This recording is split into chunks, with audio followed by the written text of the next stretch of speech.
is a continuation of the interview with Dr. Luke Barnes. This time we delve into the expectation for the value of lambda based on the theory that our universe is a random life-permitting member from among a large ensemble of universes, which is referred to as a multiverse.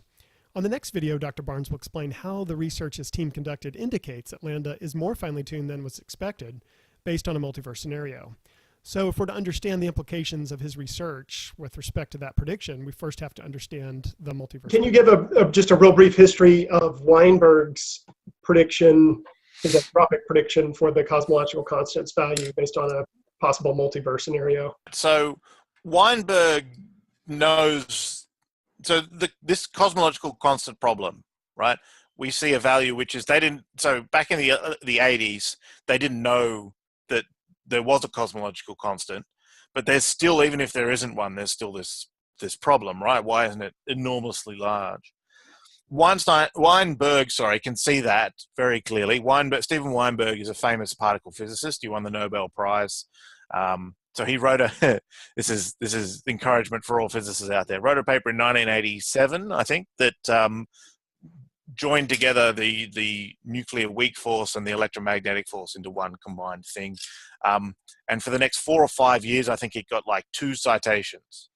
And since then, since someone worked out it was actually true, it's received roughly 3 citations a week for the last 50 years. So that's, encouragement for your low citation papers. And that's what gave him his Nobel Prize.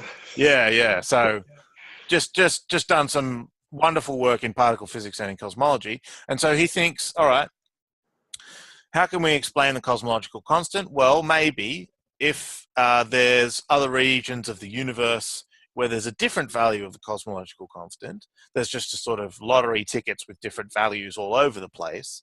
What happens in those other universes? Well, in most of them, they expand so fast that no structure will form. So structure forms in our universe by gravity pulling things together. So you collect a lot of matter and you make a galaxy and stars and all that sort of stuff. If everything expands too fast, before that happens, you don't make that. So what Weinberg does is he has an order of magnitude, sort of back of the envelope calculation. How big do I make the cosmological constant before nothing interesting forms, no structure forms? And then on that scale, the answer for him is sort of about a couple of 100 times larger than ours. But it's a very rough calculation, so it might be 10 to 100 times larger. So he hasn't quite nailed it down. But if you roughly pick a number on that scale, finding our one isn't massively improbable. Certainly not 10 to the 60, 10 to the 120 improbable.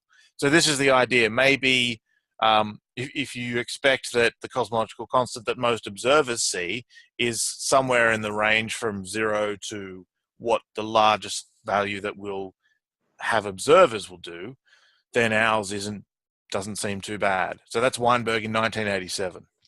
And so for some physicists, such as Leonard Susskind, it was viewed as somewhat of a tentative confirmation of multiverse theory. Is that correct? Or at least corroborating evidence, you might say.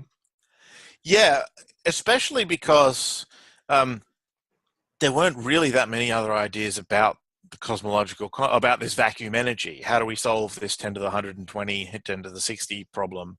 It's precisely because all the other ways were failing, and failing pretty spectacularly, that suddenly Weinberg getting within an order of magnitude, it seems, looked like the best idea we have around.